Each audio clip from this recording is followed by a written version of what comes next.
मेरी नींदों को पर लग जाए।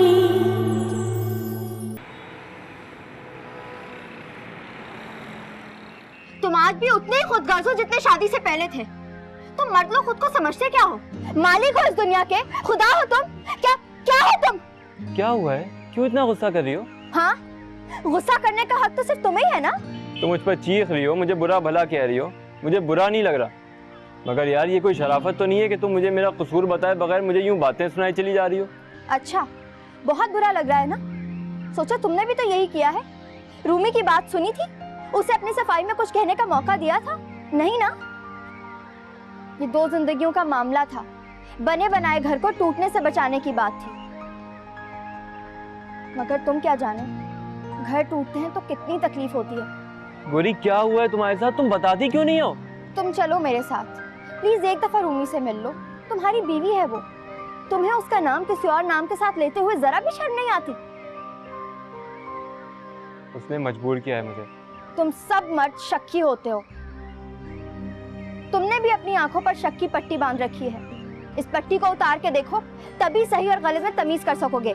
गोरी मैं रूमी के साथ नहीं, मैं तुम्हारे साथ जिंदगी गुजारना चाहता हूँ। तुम्हारे दिल में मेरे लिए कुछ नहीं है? नहीं, कुछ नहीं। ऐसा कुछ भी नहीं है जैसा तुम चाहते हो। मगर उस कामरान के लिए जो मेरा कजन है, अच्छी सोच रखती हूँ मैं। तुम प्लीज एक बार रूमी से जाकर मिल लो।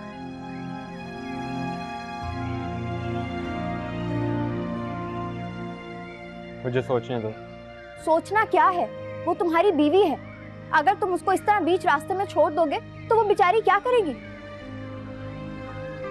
सोचना तुम।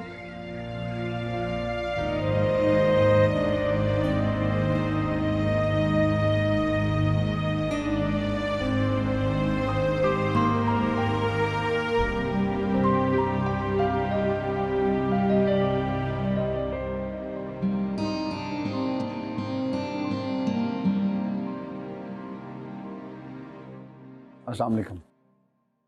वालेकुम अस्सलाम। सभी यहाँ आओ जरा। दरअसल मैं कुछ जल्दी में हूँ। ठीक है, लेकिन यहाँ आओ, मुझे भी बहुत जरूरी बात करनी है। इन्हें बताओ कि हम गौहर को मजीद बर्दाश्त नहीं कर सकते। क्या मतलब? गौहर ने फिर कोई गुस्ताखी की? गुस्ताखी? हमसे गुस्ताखी करेगी? उसकी इतनी हैसियत नहीं है इस घर में। फाखरा, उस बिन माँ की बच्ची के साथ पहले दिन से तुम्हारा रवैया बहुत सख्त रहा है। तुमने कभी भी तरस नहीं खाया उस पर। क्या आपने मुझ पर और मेरे बच्चों पर तरस खाया था? सुना था हमारी इल्तिजाओं को? हमारी फरियाद से आपके दिल पिघले थे? नहीं ना। तो फिर मुझे अखलाकियत का सबक क्यों पढ़ा रही हैं आप? तो साफ साफ कहो ना कि तुम गौहर को अपने घर लाकर हमसे इंतकाम ले रही हो। हमारी हर जुल्म ज्यादती का बदला तुम उस बच्ची से ले रही हो। अब पड़ा ना कलेजे पे हाथ। फाखरा, मैं तो खुदा लगती कहूंगी, तुमने इंतकाम लेने के लिए जिसका इंतखाब किया है वो तो पहले ही दुखों की मारी है। छोटी सी थी जब उसकी माँ का इंतकाल हो गया था। जानती हूँ, और आपने उसे ननिहाल को सौंप दिया। बता चुकी है गौहर मुझे। लेकिन आज आपको इस हाल में देखकर, उसके दुख पर अफसुर्दा होते देखकर मुझे अंदाजा हो गया है कि वह दूर रहकर भी आपको अजीज है, और उसके दुख पर आपके कलेजे पे हाथ पड़ा है। और यही मैं चाहती थी। कान खोलकर सुन ले,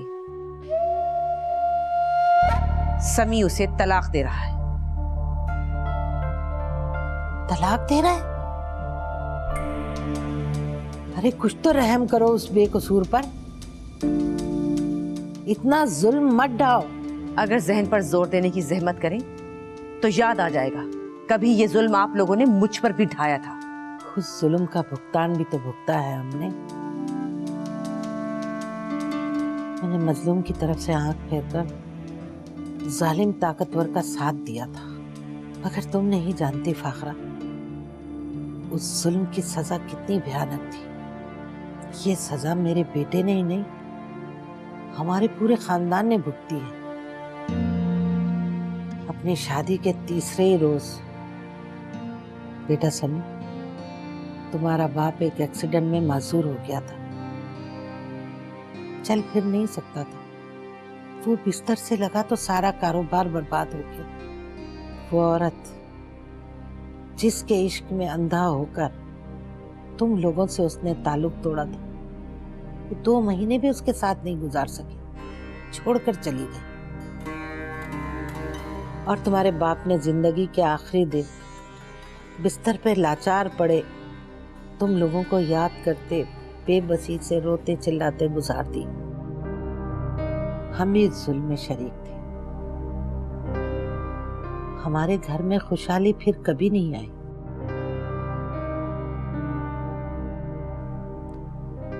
हमने सच्ची खुशी फिर कभी नहीं देखी।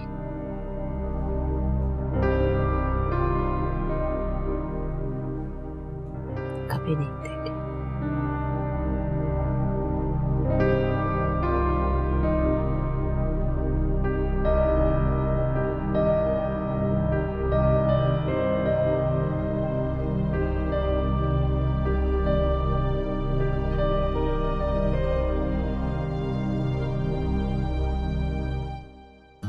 तुम जानते हो कि उस वक्त हम लोग कितनी मुश्किलात में थे। तुम्हें जॉब नहीं मिल रही थी और तुम बीमार भी पड़ गए थे। असफर मेरा चचाजाद भाई है, अगर वो मेरी हेल्प के लिए नहीं आता तो सोचो हमारा क्या होता। तो इस हेल्प के पीछे उसकी कोई गर्ज होगी, तो इसके बगैर कोई किसी की मदद नहीं करता। वो मेरे भाइयों की तरह है कामरान, और तुम कहो तो मैं अभी तुम्हारी उससे बात करवा सकती हूँ, लेकिन तुमने जिस अंदाज में उसके बारे में सोचा है ना, वो भी खफा है तुमसे। मैं जानती हूं, मुझे पता है कि तुम उस वक्त ज़हनी दबाव का शिकार थे। ऐसे में बंदा नेगेटिव हो जाता है, सोच पे कोई इख्तियार नहीं होता। लेकिन अब तो ऐसे मत सोचो। अच्छा ठीक है, मैं तुम्हारी उससे बात करवाती हूँ। कामरान, चलो गोरी। कामरान, मेरी बात सुनो। रूमी की मोहब्बत की कदर करो, वरना बहुत पछताओगे। ऐसा ना हो ये मायूस हो जाए, इसका मोहब्बत से यकीन उठ जाए, इसका दामन खाली करके तुम भी खाली हाथ रह जाओगे।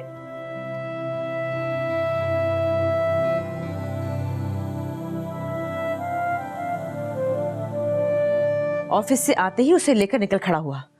मुझे तो बताने की जहमत भी गवारा नहीं की, बस इत्तला दी कि आज रात का खाना हम काशफा आंटी के घर खाएंगे। इन दोनों को कोई परवाह नहीं, इस घर में कुछ भी होता हो। ये गौहर भी इंतहाई हट धर्म और जिद्दी लड़की है। मैंने सोचा था जब दादी को ये बताएगी कि तुम उसे अपनी जिंदगी से दूर कर रहे हो तो उल्टे कदम वापस आ जाएगी, मगर इन लोगों को रिश्ते टूटने से कोई फर्क नहीं पड़ता। छोड़े इन्हें, इसकी बात मत कर। क्यों? उसकी बात क्यों ना करूं? समी, अब तुम भी बदल रहे हो, तुम भी हसीब की तरह सोचने लगे हो। अम्मी, अगर मैं हसीब की तरह सोचता तो मैं तलाक देने का ना फैसला करता। जब उसे जाना ही है तो फिर हम उससे कोई उम्मीद क्यों लगाएं? अच्छा छोड़ो, जाती है तो जाए। मैं तुम्हारे लिए इतनी खूबसूरत लड़की ढूंढूंगी जो तुम्हारे साथ अच्छी लगे। मुझे कोई शादी नहीं करनी अम्मी। क्यों? क्यों नहीं करनी? दिमाग तो खराब नहीं हो गया तुम्हारा? आप यही समझ, दिमाग खराब हो गया। माफी चाहता हूँ अम्मी, लेकिन ये मेरा अटल फैसला है। अम्मी, मैं बहुत थक गया हूँ। मैं और किसी आजमाइश में नहीं पड़ना चाहता।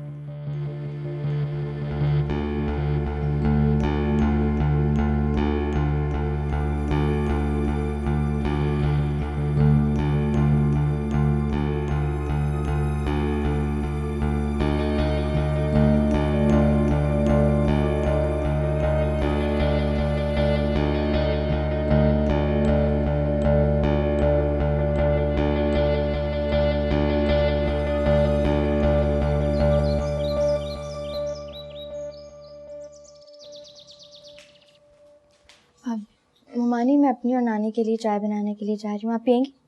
मुझे तुमसे एक ज़रूरी बात करनी है गोरी। जी कहिए। तुम रूमी को तो मना कर ले आई, अपने बारे में क्या ख्याल है? माना कि तुम्हारे ससुराल वाले मिजाजन सख्त हैं, लेकिन इसका ये मतलब तो नहीं कि तुम यहाँ आकर बैठ जाओ। तुम्हें अपने घर जाना चाहिए।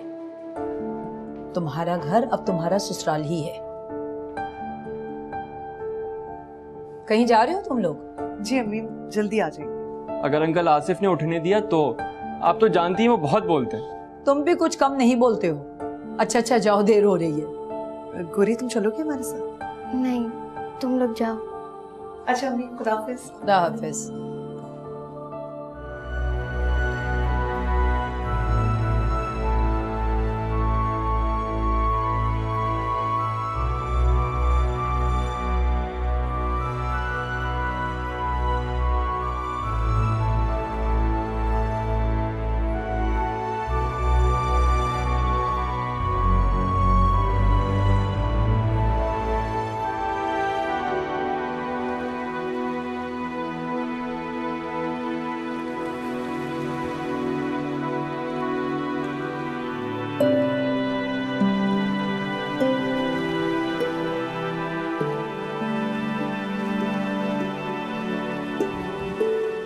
सारा, तुम क्या चाहती हो?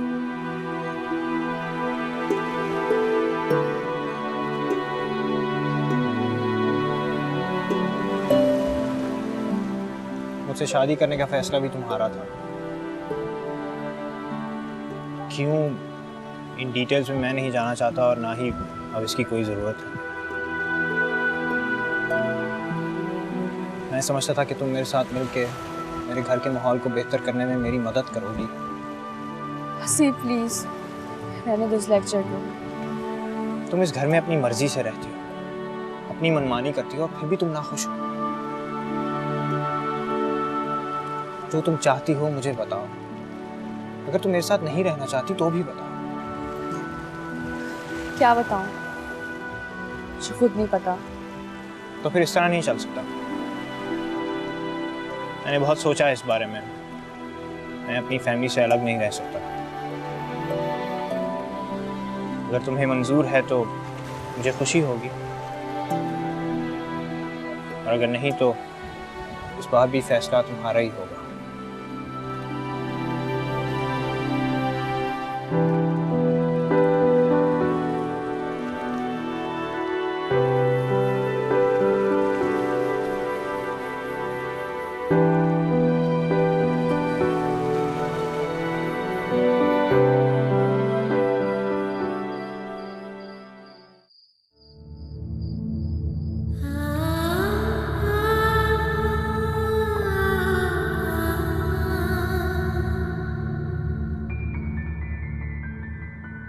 पता नहीं क्या नसीब लेकर आई थी इस दुनिया में। पहले माँ के, फिर चाची।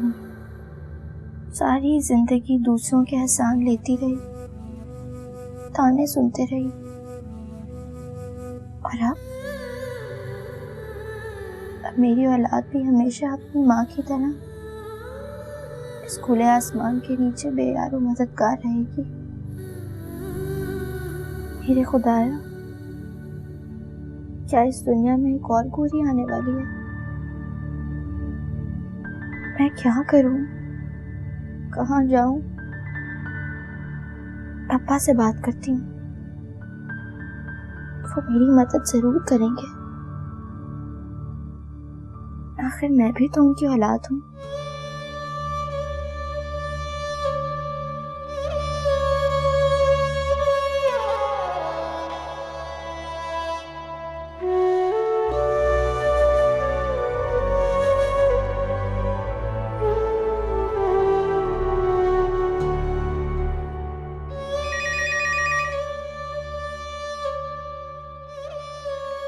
हेलो पापा, मैं बात कर रही हूँ। कौन है आप? क्या मुझे आपके घर में पनाह मिल सकती है? हमेशा आपकी एहसानमंद रहूंगी, कोई हक नहीं जताऊंगी। आपकी बीवी की और आपके बच्चों की खिदमत करूंगी। गौर, फाखरा भाभी ने अम्मा को कराची बुलवाया था। वो अम्मा को बता चुकी हैं। उन लोगों ने तुमसे हर किस्म का ताल्लुक तोड़ने का फैसला कर लिया है। ठीक है, फाखरा भाभी के दिल में तुम्हारे लिए गुंजाइश नहीं थी, लेकिन तुम समी के दिल में जगह बना सकती थी।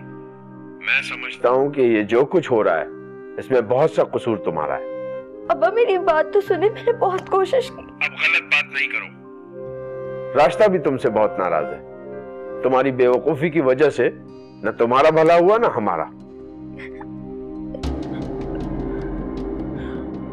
Hello Gauhar, hello.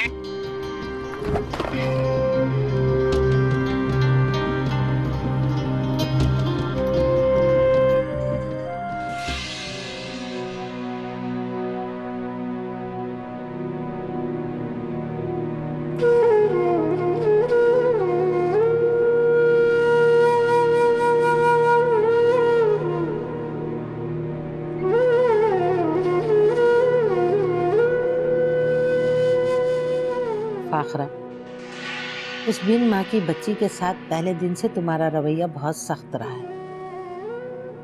तुमने कभी भी तरस नहीं खाया उस पर। तुमने इंतकाम लेने के लिए जिसका इंतखाब किया है वो तो पहले ही दुखों की मारी है।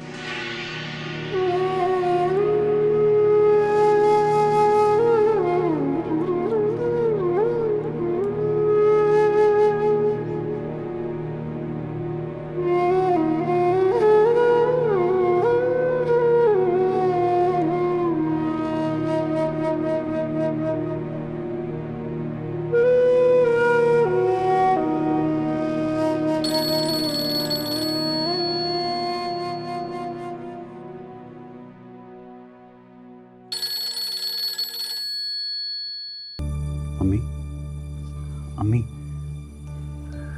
हाँ, क्यों खैरियत? अम्मी, वो गौहर की कज़न का फ़ोन आया था। गौहर की तबीयत बहुत ख़राब है, हॉस्पिटल में है। इस वक्त रात बहुत हो गई है। अम्मी, वो ठीक नहीं है। हम लोगों को हॉस्पिटल में आना चाहिए ना उसके पास। हाँ, लेकिन मेरी तो अपने सर में बहुत दर्द हो रहा है। तो सुबह चले जाएंगे। तुम सो जाओ जाके। तुम भी लाइट बंद कर दो।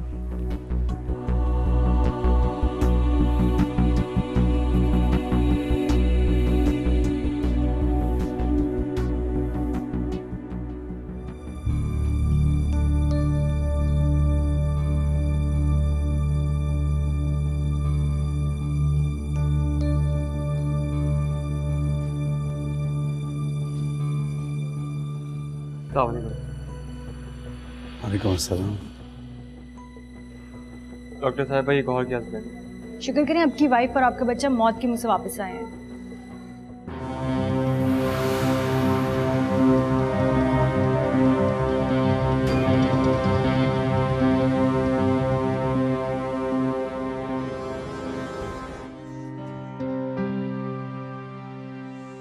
अस्सलाम वालेकुम। वालेकुम अस्सलाम। आओ बेटा बैठो। नहीं, प्लीज़ बैठिए। तबीयत कैसी है उसकी? बस बेटा दवाओं का असर है, सो रही है। सब कुछ मेरी वजह से हुआ है। मेरे साथ मेरे घर में खुश नहीं है ये। ऐसी बात नहीं है, ये तुमसे बहुत प्यार करती है, तुमसे बहुत मोहब्बत है इसे। अस्सलाम वालेकुम। कैसी तबीयत है गुरी की? दुआ करो बेटा। वैसे डॉक्टर तो बहुत पुरुम्मीद है। मैं तो हर वक्त दुआ करती हूँ दादी। गौरी ने जो मेरे लिए किया है मैं कभी भूल ही नहीं सकती। दादी आप घर जाइए, रेस्ट कीजिए, मैं हूँ गौरी के पास। नहीं बेटा, घर में जाकर मैं बेचैन रहूंगी, मुझे इसी के पास रहने दो। दादी कामरा नीचे कार में आपका वेट करें, जाइए। और फिक्र की बात नहीं है, समी भाई भी यही है, जाइए आप। अच्छा बेटा, अल्लाह क्या बात है।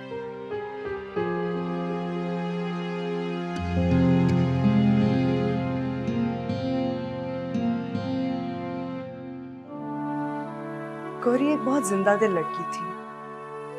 हालांकि उसकी जिंदगी में खुशी का कोई नामो निशान नहीं था, लेकिन उसकी उम्मीदों की दुनिया इतनी स्ट्रांग थी। लेकिन आज की गौरी, ये वो गौरी नहीं है। मैंने गौरी को कभी रोते हुए नहीं देखा। आपको पता है समी भाई, मैं और गौरी कभी दोस्त नहीं रहे, लेकिन उसने वो सब किया जो कोई दोस्त भी नहीं कर सकता। उसने मेरा घर टूटने से बचा लिया। हमारा घर टूटने से? वो कैसे? लगता है गौरी आपसे कुछ भी डिस्कस नहीं करती थी। मुझे और कामरान को दोबारा मिलाने में गौरी ने इतनी स्ट्रगल की है, आपको नहीं पता क्या? तुम्हें और कामरान को एक करने के लिए? हाँ, मेरे और कामरान के दरमियान जो गलतफहमी हुई थी वो गौरी ने ही तो खत्म करवाई है। बज़ाहिर इतनी लापरवाह सी लड़की दिखाई देती है, लेकिन दिल की बहुत अच्छी है वो। उन्हें भी माफ कर देती है जिसने कभी उसके साथ कोई भलाई ना की हो।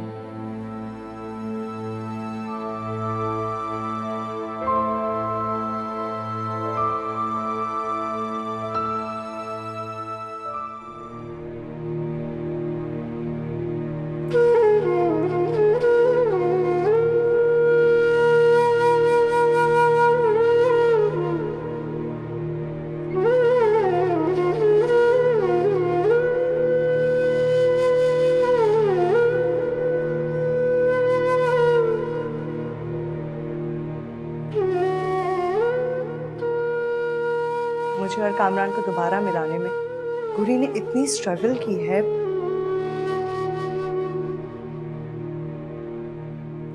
मेरे और कामरान के दरमियान जो गलतफहमी हुई थी वो गौरी ने ही तो खत्म करवाई है।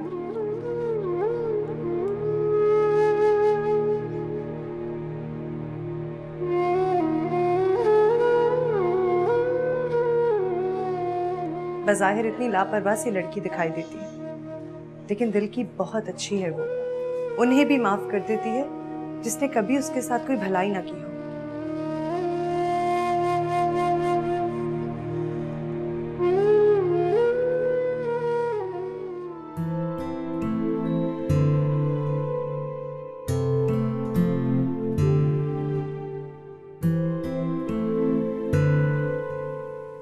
मुझे माफ कर दो गौरी,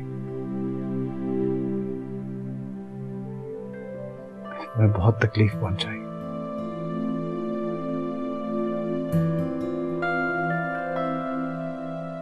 मुझसे वादा करो कि तुम अच्छी हो जाओगी, मुझे छोड़ के कभी नहीं जाओगी। बहुत शर्मिंदा, माफ कर दो प्लीज।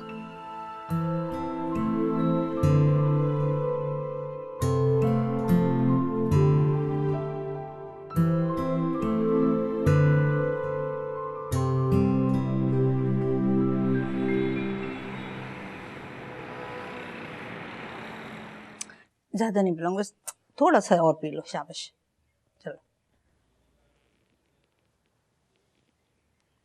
हाँ, हो गया। आप मेरे लिए मत परेशान हुआ करें नानी, बीमार पड़ जाएंगी। अच्छा, तो फिर तुम हर फजूल सोच को ना झटक कर घर आ जाओ।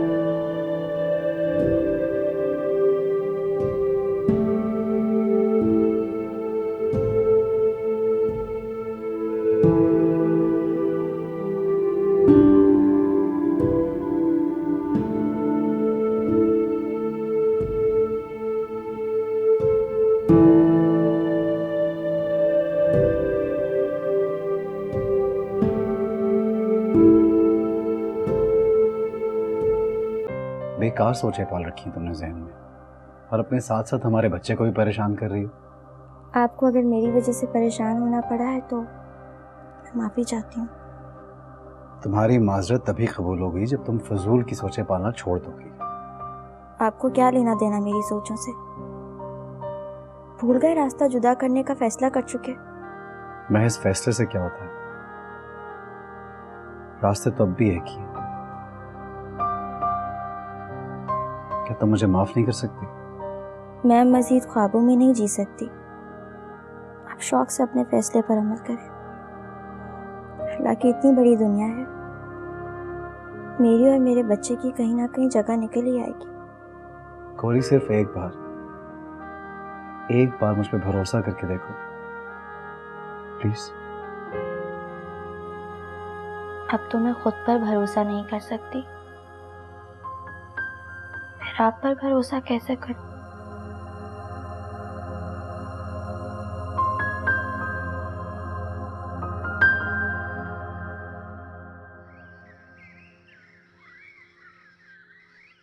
पता नहीं भाभी की तबीयत कैसी है।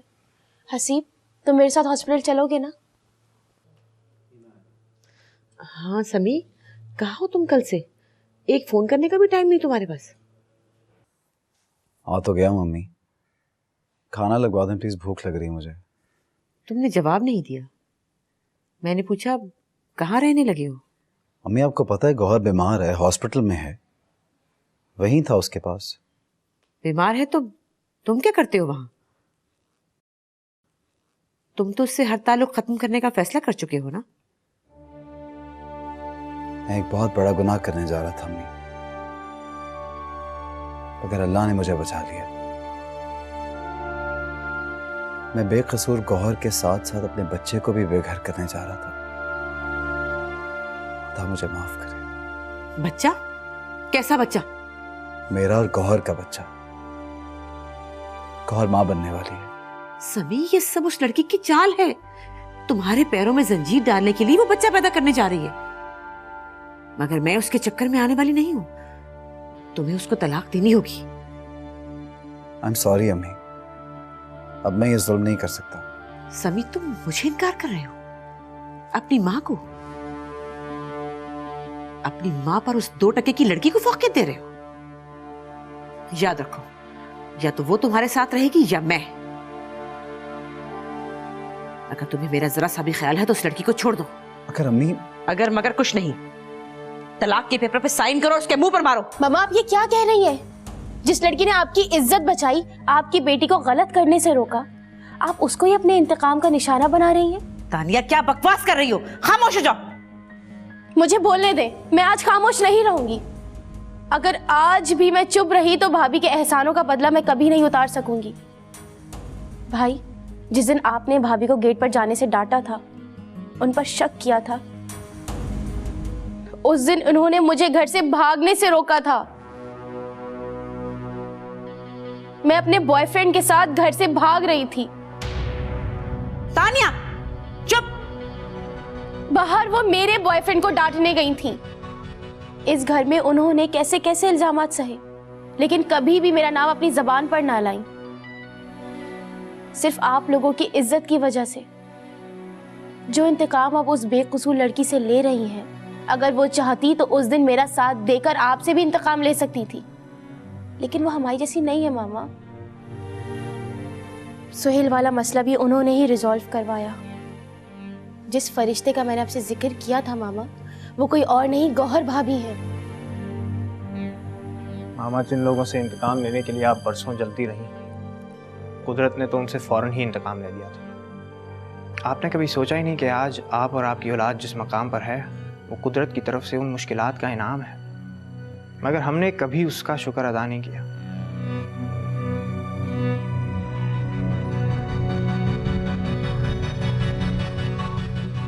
बेगम साहिबा, मैंने इस खानदान का नमक खाया है। मैं इसलिए ज़रूर कहूँगी कि आप जाके बहू बेगम को ले आए। अभी तो आपके आंगन में फूल खिलने वाला है। इससे बड़ी और क्या बात होगी बेगम साहिबा कि आप दादी बनने वाली हैं।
तुमने इंतकाम लेने के लिए जिसका इंतखाब किया है वो तो पहले ही दुखों की मारी है। छोटी सी थी जब उसकी माँ का इंतकाल हो गया था।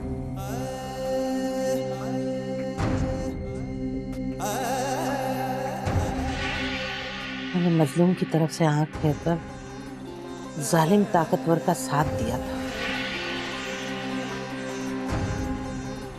उस जुल्म की सजा कितनी भयानक थी। ये सजा मेरे बेटे ने ही नहीं, हमारे पूरे खानदान ने भुगती है। हमने सच्ची खुशी फिर कभी नहीं देखी।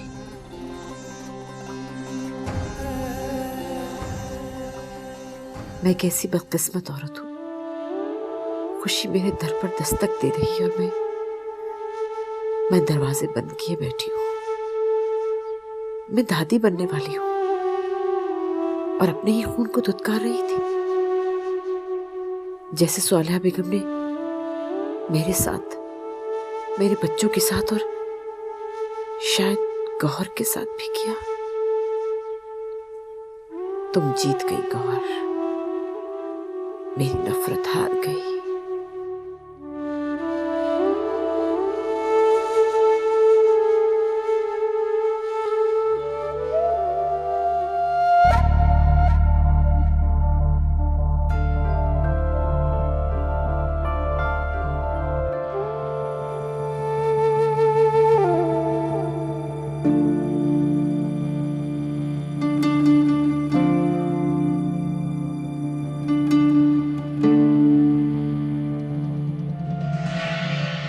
जिस लड़की ने आपकी इज्जत बचाई, आपकी बेटी को गलत करने से रोका, आप उसको ही अपने इंतकाम का निशाना बना रही हैं।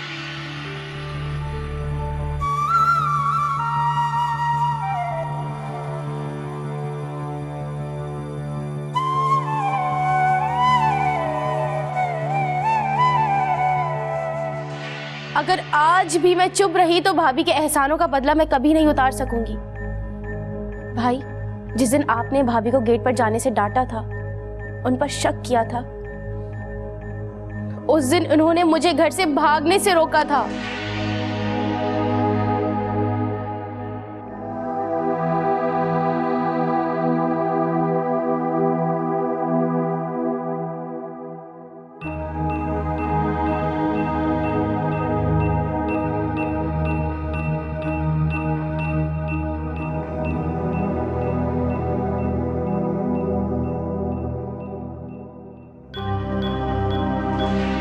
इस घर में उन्होंने कैसे कैसे इल्जामात सहे, लेकिन कभी भी मेरा नाम अपनी जबान पर ना लाई। सिर्फ आप लोगों की इज्जत की वजह से।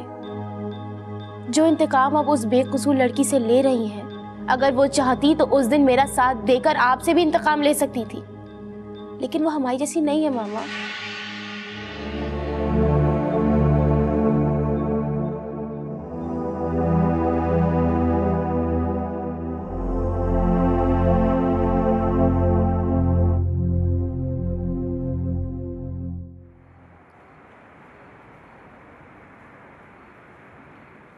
क्या बात है बेटा, परेशान हूँ? सभी का इंतजार है। आ जाएगा बेटा, देर सवेर तो हो जाती है, किसी जरूरी काम में पड़ गया होगा। मुझे उनका इंतजार नहीं है नानी, जानती हूँ वो नहीं आएंगे। आएगा, जरूर आएगा बेटा। वो तुमसे मोहब्बत करता है। मैंने उसकी आंखों में तुम्हारे लिए प्यार देखा बेटा। वो तुमसे दूर नहीं रह सकता। रहने दे नानी, अब मैं किसी खुशफहमी में रहना ही नहीं चाहती।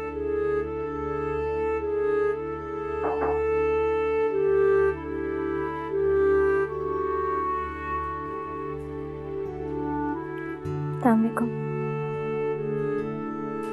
वालेकुम अस्सलाम।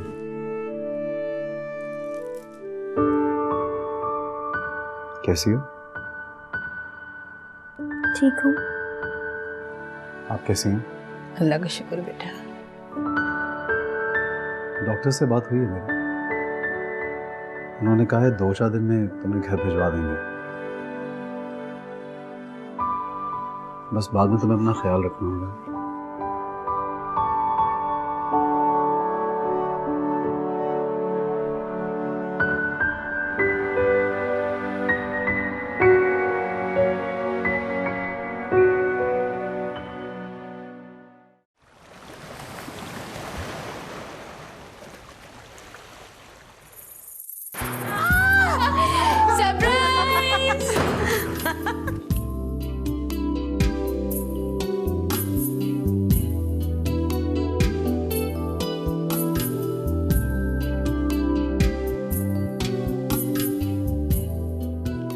बच्चे। ये लो शाकरा। भाई आज से मेरा घर मेरी बेटियां सारा और गोहरे नायाब संभालेंगी। ये आप क्या कह रही हैं अम्मी? भाई मैं तो अब संभालूंगी अपने पोते पोतियां, बस। अच्छा, और मुझे कौन संभालेगा? तुम्हें संभालेगी ये गोहरे नायाब।